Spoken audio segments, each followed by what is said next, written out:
السلام علیکم دوستانو. په اول ځل باندې د ګیلمن وزیر میرمن چې کومه ده هغې د ګیلمن وزیر باره کې داسې خبرونه داسې پټ رازونه په سوشل میډیا باندې وایرل کړي دي چې د هغې نه تر اوسه پورې هیڅوک هم نو خبر. دغه خبرې چې د هغه د مرګ نه پس په سوشل میډیا باندې راغلي دي چې د هغه مقصد څه و، هغه به دا مبارزه ولې کوله، خپلې ښځې سره کوم داسې پټ رازونه شریک کړي، دغه ټول به تاسو سره په دې ویډیو کې شریک کړم. نو موږ سره تر اخره پاتې شئ. تاسو ته معلومه ده چې ګیلمن وزیر څه وخت جیل هم تیر کړی، یعنی هغه په جیل کې هم او کله چې د جیل نه راخلاص شو د هغه غټه غټه ګیره وه. بیا هغه خپلې ښځې سره په دغه دوران کې په ټلیفون باندې څه خبرې هم کړې وې چې دغه خبرې هم اوس مهال په سوشل میډیا باندې ډېرې زیاتې چلیږي. د خپلې ښځې ته همدغه خبرې کړې وې چې زه راخلاص شوی یم او زه به ډېر زر کور ته درشم. د هغې نه پس میرمن یې وایي چې کله دا بیا کور ته راغی د ځان هم برابر کو، یعنی د غوښتل چې دا د پښتنو دپاره خدمت وکړي او د به هر وخت د پښتون او د افغان وطن جذبه چې دا په زړه او ذهن کې لرله او هر ځای کې به چې چېرته هم غریب و، چېرته به هم داسې بېوسه انسان و، د به ځان ورسولو،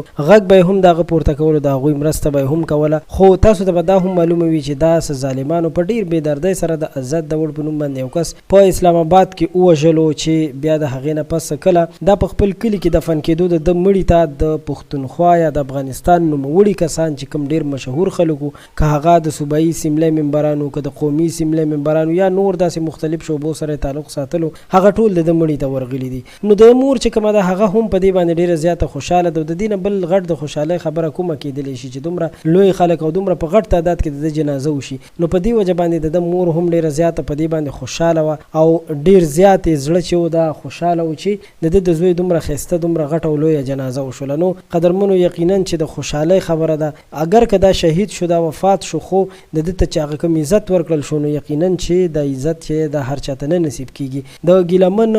کوروالا یا هغوی کورنۍ چې د هغه هم ډېره زیاته خفه ده او خود به خفه وي، خامخا به خفه وي. که یو سړی په ځوانۍ کې وفات شي، مړ شي او هغه ته د ځوانۍ مرګ راشي، نو خامخا به د هغه کورنۍ خفه وي. خو د ده په زړه کې چې کومه د انسانیت جذبه وه چې دا د انسانیت خدمت وکړي، نو هغه جذبه د ده په زړه کې وه او دا وفات شو.